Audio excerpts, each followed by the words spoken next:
बादशाह अकबर महान राजा होने के साथ साथ बहुत ही मनोरंजन प्रवृत्ति के व्यक्ति थे। अपने मंत्री और दरबारियों के साथ मस्खरी करने के लिए अक्सर वो उनसे प्रश्न पूछा करते थे। प्रश्न भी सरल किंतु असाधारण होते थे। एक बार दरबार में बैठे बैठे राजा अकबर के मस्तिष्क में एक प्रश्न उठा कि सबसे बड़ा शस्त्र क्या है। उन्होंने देर न करते हुए तुरंत अपने दरबारियों से पूछा, बताओ सबसे बड़ा शस्त्र क्या है। सभी मंत्री और दरबारी अपना अपना मत व्यक्त करने लगे। किसी ने भाला, किसी ने तलवार तो किसी ने तीर कमान कहा। जबकि बीरबल की बारी आई तो उन्होंने कहा, महाराज मेरा मानना है कि मुसीबत के समय जो कुछ भी हाथ में है वही सबसे बड़ा शस्त्र है। बीरबल का ये उत्तर सुनकर सभी दरबारी पर हंसने लगे। अकबर भी बीरबल से इस उत्तर पर संतुष्ट नहीं दिखाई दिए। बीरबल उस समय तो कुछ नहीं बोले, किंतु उन्होंने मन ही मन ये निश्चय किया कि वो अपने उत्तर को प्रमाणित अवश्य करेंगे। बादशाह अकबर अपने कुछ मंत्रियों और बीरबल के साथ अक्सर प्रजाजनों का हाल जानने के लिए भेष बदल कर नगर में भ्रमण किया करते थे। एक दिन इसी प्रकार भ्रमण करते समय महाराज अकबर और मंत्रीगण एक तंग गली से पैदल ही गुजर रहे थे। तभी सामने से उस गली में मतवाला हाथी आता दिखाई पड़ा।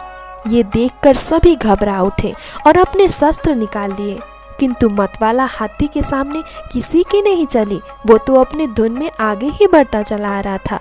अपने बचाव के लिए उन्हें कहीं रास्ता नहीं नजर आ रहा था और गली इतनी तंग थी कि वहां से भागने पर भी बचना नामुमकिन था। उस गली में एक किनारे छोटा पिपला बैठा हुआ था। बीरबल की नजर उस पर पड़ी। बीरबल ने बिना देर किए उस पिपले को उठाया और हाथी की ओर फेंका। पिपला हाथी की सूंड पर जा लटका। ऐसी स्थिति में पिपले ने कसकर हाथी का सूंड पकड़ लिया। हाथी घबराकर पिपले को झटकने लगा। हाथी के सूंड झटकने पर पिपला सूंड से फिसलने लगा और स्वयं को गिरने से बचाने के लिए उसने अपने पंजे और दांत हाथी के सूंड पर गड़ा दिए। हाथी बिलबिला उठा और सूंड को झटकते हुए पलटकर गली के बाहर भागने लगा। हाथी को भागते देखकर राजा की जान में जान आई। राजा ने जैसे ही बीरबल की ओर देखा तो पाया कि वो मुस्कुरा रहा था। अकबर ने बीरबल से उनकी मुस्कुराहट का कारण पूछा तो बीरबल ने बताया, महाराज अगर आज ये छोटा पिपला शस्त्र के रूप में हमारे काम न आता तो ये हाथी अवश्य हमारे प्राण ले लेता। अब तो आपको विश्वास हो गया ना महाराज कि मुसीबत के समय जो शस्त्र काम आए वही सबसे बड़ा है। अकबर ने मुस्कुराते हुए हामी भरी। सभी मंत्री एक बार फिर बीरबल के आगे नतमस्तक थे। अकबर ने बीरबल को पुरस्कार देते हुए उनकी प्रशंसा की। तो दोस्तों, इस कहानी से आपको क्या सीख मिलती है?